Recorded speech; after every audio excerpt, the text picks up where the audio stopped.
Israeli Prime Minister Netanyahu is in Washington, D.C. right now for a meeting with President Trump. Netanyahu was the first foreign leader to meet Trump since he took office again.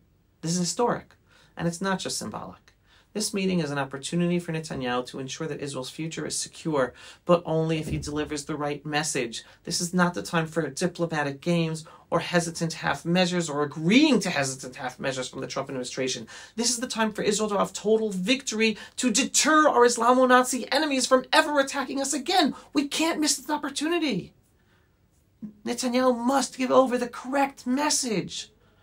So here at the Pulse of Israel, together with the sovereignty movement led by Nadia Matar and Yehudit Katzover, we commissioned a poll to eliminate any doubts about what the Israeli public wants.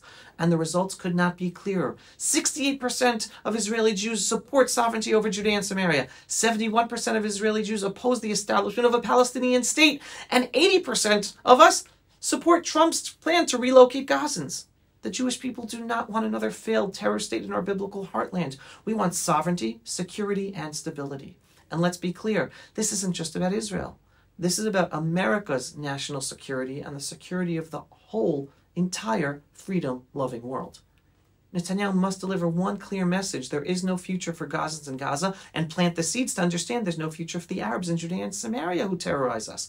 Now, Trump gets it deep down. He is the first Western leader to openly state that Gaza's population cannot remain there, but he's thinking because it's destroyed, it has to be rebuilt. But we have to go deeper. For decades, both Hamas and the Palestinian Authority have had full control over Gaza. And what do they do with it? They stole or used billions of dollars in international aid to build terror tunnels instead of hospitals. They train their children to be terrorists and dream of being martyrs instead of investing in their future. They turned Gaza into a terror base, a launching pad for attacks against Israel. They chose war, they chose terror, they chose to continue their genocidal Islamic religious belief, and they must pay the price. We must deter them. Trump's relocation plan is the only just and moral solution. And this must not stop with Gaza. It must also continue to Judea and Samaria.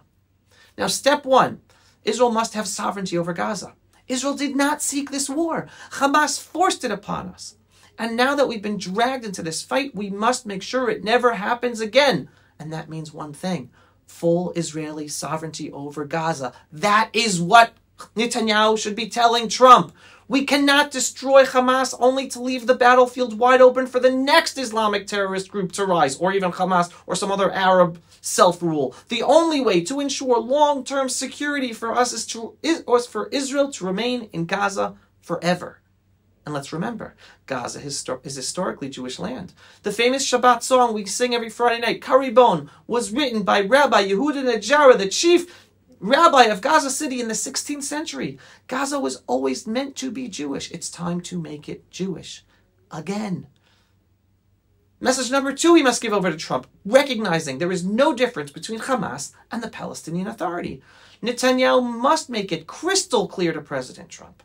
Hamas and the Palestinian Authority have the same goal, to destroy Israel. Their only difference is their strategy. Hamas commits massacres openly. The Palestinian Authority pays terrorists to murder Jews through its pay-to-slay program and educating their children to want to be murderers. But they share the same genocidal goal, the ultimate destruction of the Jewish state of Israel. If Trump's relocation plan is right for Gaza, it is also right for Judea and Samaria. The same terror-supporting population that enabled Hamas in Gaza is the same terror-supporting population that celebrates terrorism in Ramallah, Jenin, Hebron, Bethlehem, etc. This war cannot end with Hamas gone, but the Palestinian Authority still standing.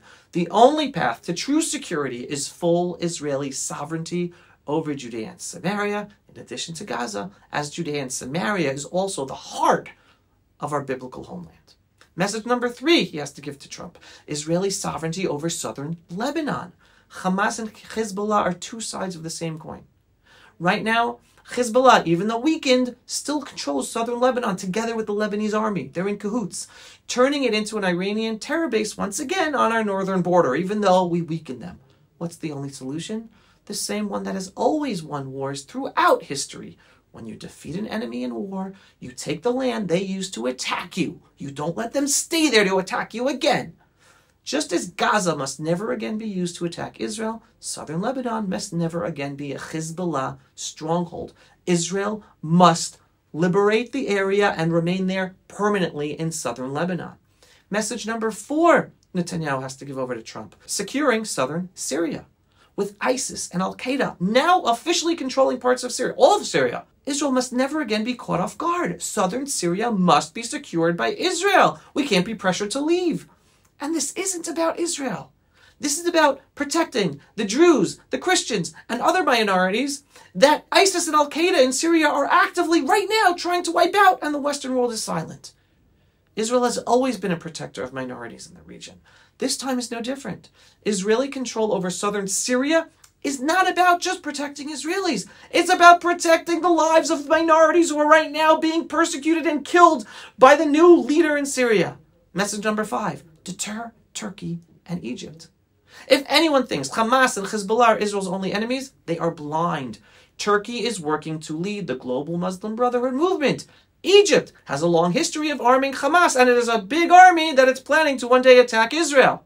A total Israeli victory in Gaza, Judea and Samaria, Lebanon and Syria will send a clear message to these regimes. If you attack Israel, you lose permanently, because we're out for total victory.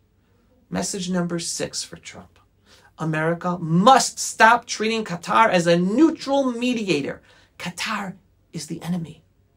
And here's where American policy must change. For too long, U.S. politicians and policymakers have been blinded by Qatari money. They have treated Qatar as a neutral mediator in Middle East conflicts and as someone that for America to work with. But let me be very clear.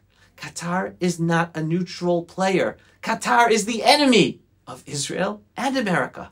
Qatar is the headquarters of the Muslim Brotherhood, the radical Islamist movement that seeks global jihad. Qatar funds Hamas. They are the financial lifeline that keeps Hamas alive and responsible for October 7th and our captives being in Gaza. Qatar spreads anti-American, pro-jihad propaganda through its Al Jazeera networks, brainwashing millions against the West and America. And yet, despite all of this, American politicians, businessmen, and even U.S. universities continue to take Qatari money. This must stop. Qatar is not just Israel's problem. Qatar is an America problem. Qatar is working to destroy America from within, just as they are working to destroy Israel from without. The Biden administration treated Qatar like an ally. Trump must reverse this immediately, for our benefit and for America's benefit. The U.S. must sanction Qatar seriously, not rely on them. Freeze their assets, stop their influence, and expose them for what they really are: the funders and leaders of global jihad today. If America is serious about defeating radical Islamic terror, it must start treating Qatar as the enemy to America that it is. And here's the final message that Netanyahu must tell Trump. Netanyahu must sit across from Trump and say the following. Quote, "Mr. President, we appreciate everything you've done and continue to do. You understand what the rest of the world refuses to see. The Gazans cannot stay in Gaza, that's a fact. But to fully implement your doctrine of peace through strength, we must do more. Israel must be sovereign over Gaza. We must be sovereign over southern Lebanon, over southern Syria. That is the only way to stop this war from repeating itself. That is the only way to deter our enemies.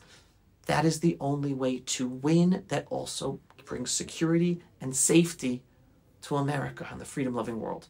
Anything less than total victory means we will be right back here again. And next time, the price will be even higher for all of us." My message to all of you: pray for our hostages, pray for our soldiers, pray for true leadership that will stand up for total victory. And most importantly, don't just pray. Speak up. Share the truth. Demand it. Because the only way we win this war is with strength, not with surrender. Pray for Netanyahu to give over as many or all of these messages as possible to President Trump. And pray that President Trump listens to the best advice that allows him to understand these messages, that together we can rid this world of the Islamo-Nazi evil that is out to get us all. We're not going to rid it. It's always going to be there. It's an 1,400 religious ideology to take over the world in the name of Islam. We're never going to get rid of it.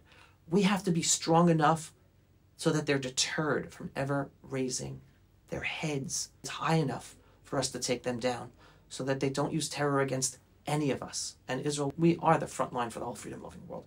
We must have the support of the United States to do what is necessary and put an end to their terror that they're afraid to use it, even though that ideology is still going to exist. So pray, pray, pray. In the meantime, thank you for your support of Israel, the Jewish people, the freedom-loving world, and share our messages. And if you're not yet a subscriber to our Pulse of Israel videos, and if you're not yet a subscriber to our daily, belief-based, inspiring, politically incorrect Pulse of Israel videos about Israel, the Jewish people, and the freedom-loving world, what are you waiting for? Go to visit Pulse of Israel today and sign up to subscribe.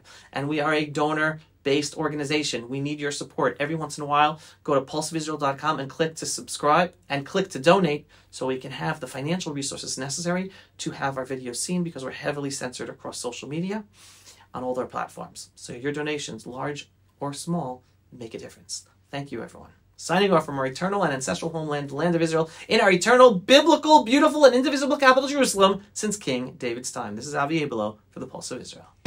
Pulse of Israel, frontline videos from the Holy Land. Support our work by donating today.